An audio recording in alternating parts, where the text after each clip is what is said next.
درود بر شما دوستان عزیز، امیدوارم که خوب باشین. متشکرم که همراه ما هستین.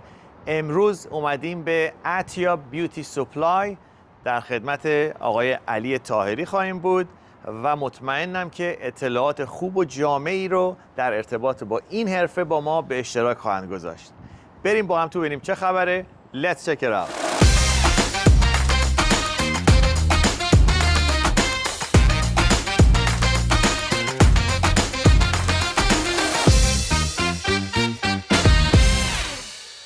خب دوستان، در خدمت آقای علی طاهری هستیم.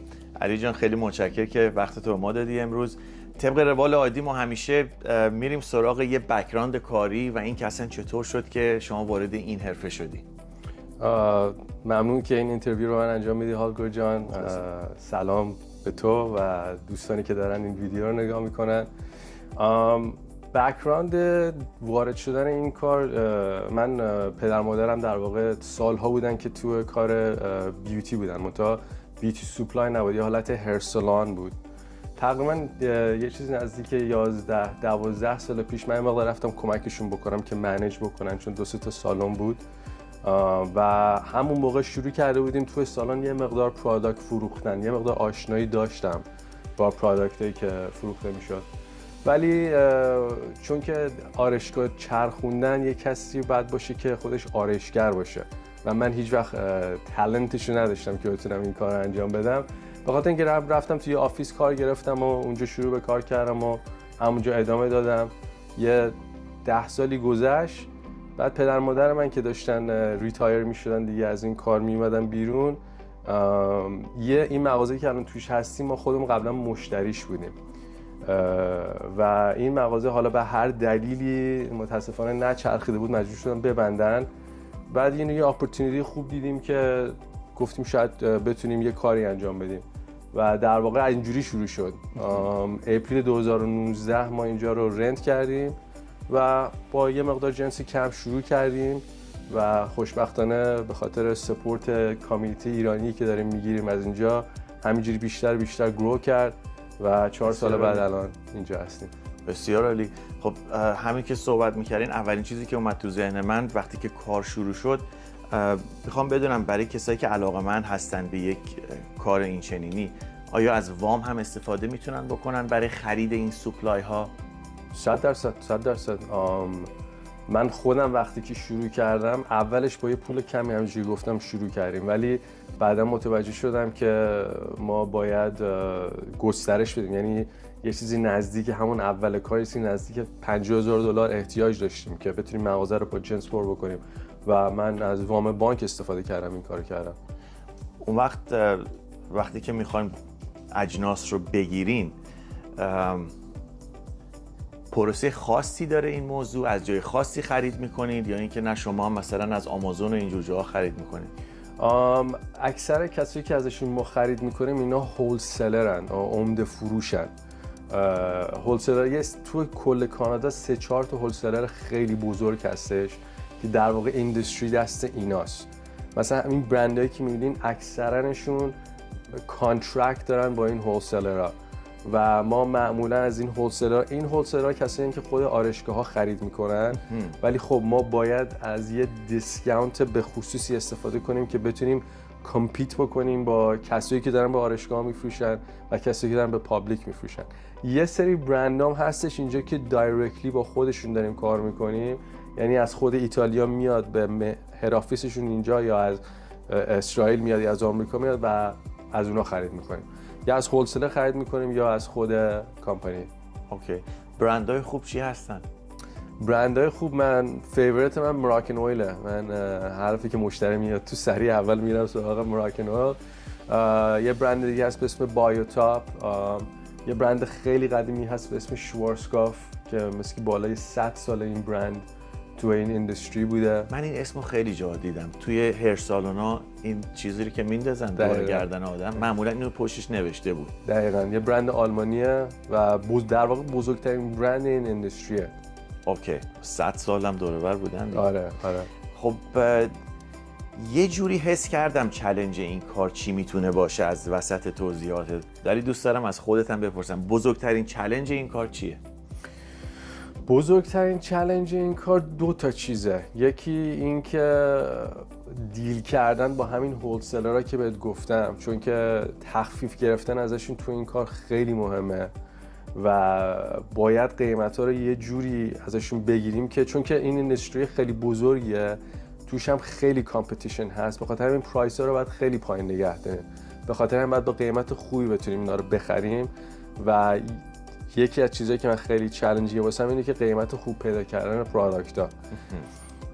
چالنجینگ پارت دومش کاستمر سرویسه، چون این یه اندستریه که بالاخره مثلا یه کسی میاد رنگ مو میخره، یه انتظاری داره که یه نتیجهش چی میشه. درسته. و این خیلی چالنجینگه به خاطر اینکه خیلی باید اسپسیفیک باشیم برای هر شخصی و ببینیم که اون شخص چی احتیاج داره که مطمئن باشیم که وقتی که این شخص از در میره بیرون 90% they're gonna be happy. There's always a 10% chance. همیشه 10% چانس هست که هپی نباشن، ولی باید ما مطمئن بشیم وقتی که کاستمر میره بیرون 90% هپی خواهد بود. 10% از کجا میاد معمولا؟ چرا یه 10% باید بشه؟ 10% مثلا یه موقع اگه اشتباه بکنیم، سرمون شلوغ بوده یه کانسالتیشن اشتباه بدیم، یا مثلا یه رنگی رو بفروشیم به کسی که مثلا ریزالتش رو دوست نداشته باشه، یا یه پروداکتی رو بفروشیم که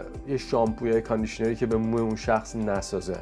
این اتفاق میفته بعضی وقتا، چون بالاخره هر چقدر مشتری توضیح بده آخر کار ممکنه که یه چیزی اشتباه باشه، ولی مهم اینه که از هر 100 تا مشتری 90 تاشون هپی باشن.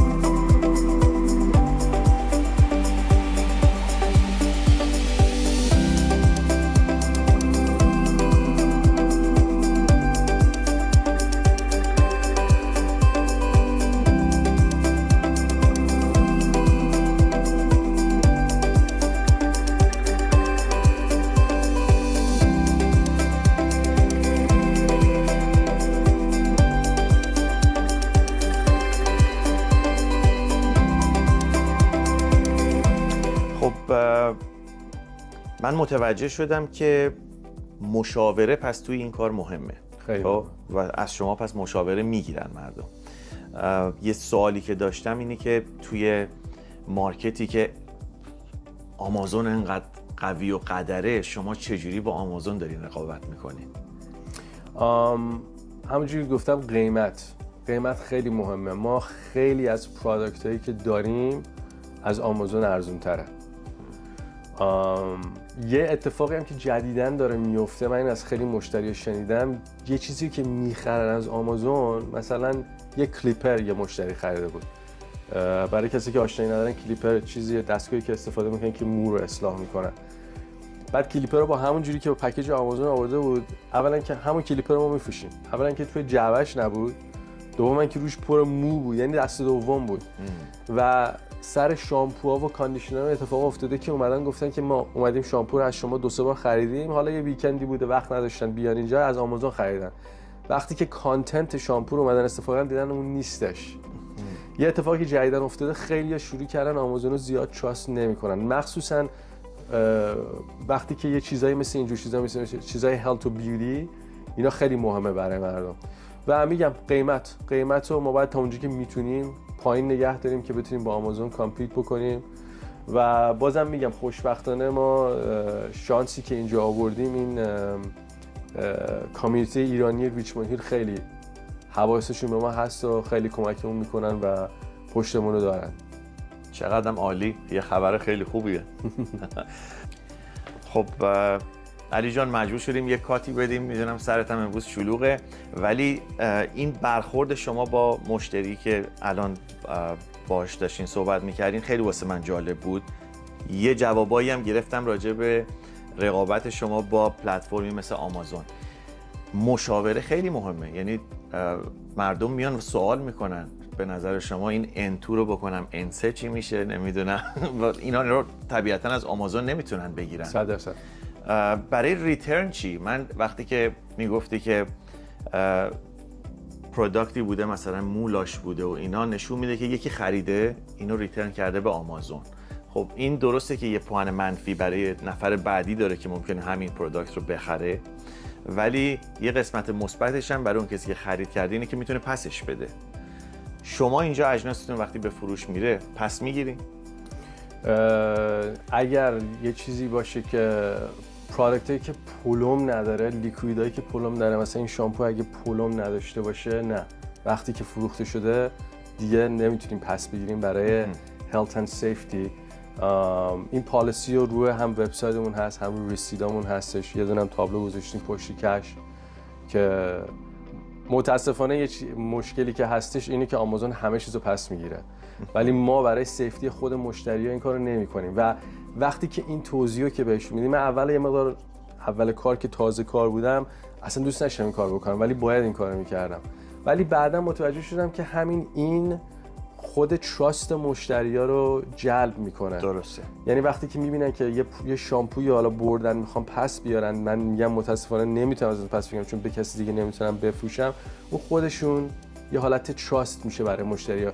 برای من اولش خیلی جالبه، مثلا این مشتری که اومد یه چیزی پس می‌داد من پس نمیگرفتم، گفتم خب این دیگه متاسفانه که بر نمیگره، ولی نه، برگشتن حتی دوستاشون هم آوردن خرید بکنن. خب خیلی عالیه. مشتریان شما بیشتر افراد عادی هستن یا مثلا بیوتی سالن های دیگه ای که از شما خرید میکنن عمده؟ 50-50. نصف مشتری ما سالن ها هستن، نصف مشتری ما پابلیک هستن. بسیار عالی. یه روز کاریتون چجوریه؟ یه روز کاری بستگی به روزش داره، ولی مثلا در واقع من اینجا کاری که میکنم، بیشتر کاری که دارم انجام میدم، دارم پروداکت اوردر میدم. یه چیزی که تو این اینداستری باید حواسمون همیشه باشه اینه که یه پروداکت ممکنه الان خیلی هات باشه، خیلی همه دنبالش باشن، ولی اون پروداکت به آسونی میتونه 2 هفته دیگه اصلا هیچکی دنبالش نباشه. به خاطر یه اشتباهی که کسی میتونه تو این کار بکنه اینه که وقتی یه چیزی اوردر میدیم مثلا میبینی که خب این پروداکت ها خیلی خوب فروش میره، بذار 300 تا یونیت ازش اوردر بدم، ولی بعضی وقتا اشتباهه این کار، به خاطر اینکه ممکنه اون 300 تا یونیت 100 تاش فروش بره، بعد دیگه این پروداکت خواهان نباشه 200 تاش میمونه. درست. به خاطر همین بیشتر کاری که من دارم انجام میدم، من دارم کانستنتلی اوردر میدم. اوردرهای بزرگ نه، اوردرهای متوسط، ولی از هر کمپانی مینیمم هفته 1 بار دارم اوردر میدم. کار اصلی من اینجا اینه و ایمپلویر اینجا رو اینجوری ترین کردم که وقتی که پروداکت ها میاد اونا چک میکنن همه چیزو که ببینن پرایس ها درسته، عددا درسته و خودشون یاد گرفتن که چجوری پرایس ها رو تگ بکنن و چجوری پلیسشون بکنن. در طی روز در واقع ما داریم این کارو میکنیم، یا من دارم اوردر میدم یا داریم مشاوره میدیم یا اینکه داریم پروداکت ها رو میذاریم سر جاشون. بسیار عالی.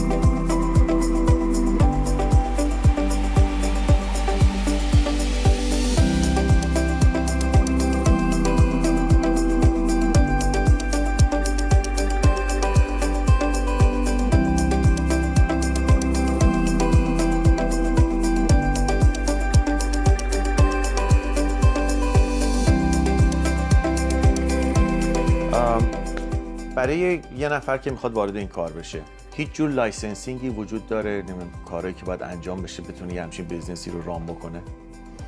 نه، لایسنسینگی به خصوصی احتیاج نداریم. یه سری پروداکت ها هستش که فقط میتونیم با استایلس لایسنس بگیریم که اونا رو اکثرا ما سعی میکنیم نفروشیم. بعضی آرایشگرا که میدونم لایسنس دارن اونا رو براشون بعضی وقتا این پروداکت ها رو تهیه میکنم، ولی به غیر از اون چند تا پروداکت خیلی حرفه‌ای نه، مثلا لایسنس احتیاج نیستش. مثلا دارو صافی مو. دارو صافی مو یه دارو خیلی قویه که بلدی میخواد. اگه اون شخص بلد نباشه چجوری استفادهش بکنه ممکنه که دمیج بشه مو خودش، کسی که دراش استفاده میکنه. به خاطر همین من باید مطمئن باشم که این شخص میتونه از پس این ماده بر بیاد و میتونم براش رو بدم. ولی به ندرت پیش میاد به خاطر اینکه کسایی که لایسنس دارن خودشون تهیه میکنن این پروداکت ها رو، ولی اکثر پروداکت ها ما لایسنس نمیخواد چون به پابلیک میتونیم بفروشیم. بسیار عالی. هموطنای ما تو ریچموند هیل کولاک کردن، شما رو ساپورت کردن. برای دیگران که شما رو احتمالاً باتون آشنایی ندارن چجوری ریچ میکنین اونا رو؟ وبسایت دارین، تبلیغات دارین؟ وبسایت داریم، وبسایتمون هستش atiyabeauty.ca. اینستاگرام پیج داریم atiyabeauty، فیسبوک پیج داریم atiyabeauty.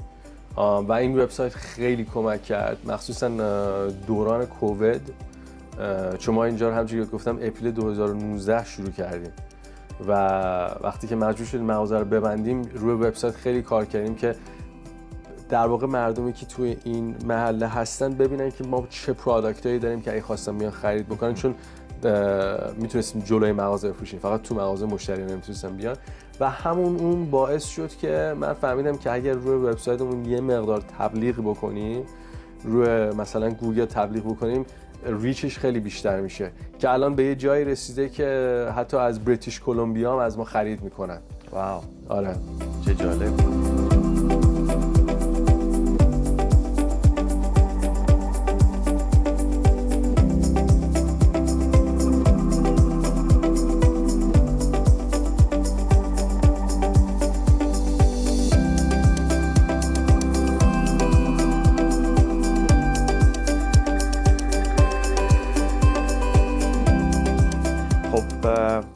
علی، کاناداییم و همیشه مهاجرا دارن میان مثل خودمون که یه روز اومدیم.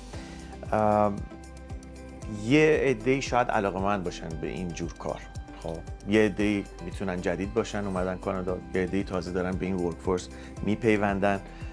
توصیه‌ات برای افرادی که به این کار علاقه‌مند هستن چیه؟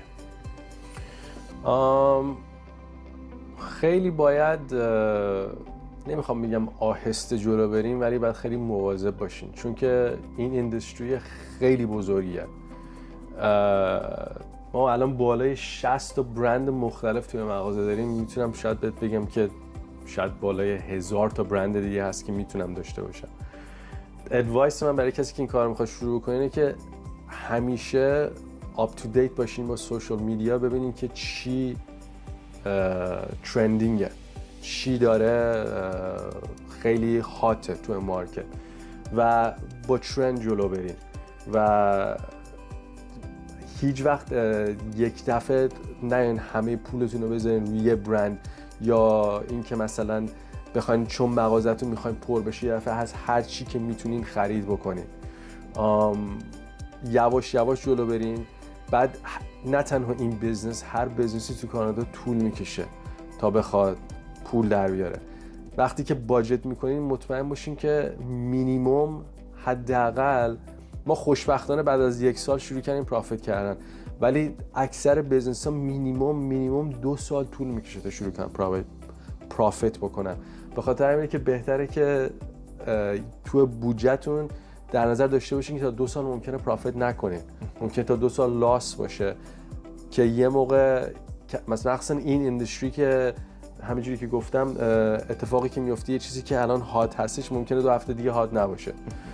باید یه جوری عمل بکنیم که توی اون 2 سال اول یه موقع پول کم نیاریم در واقع.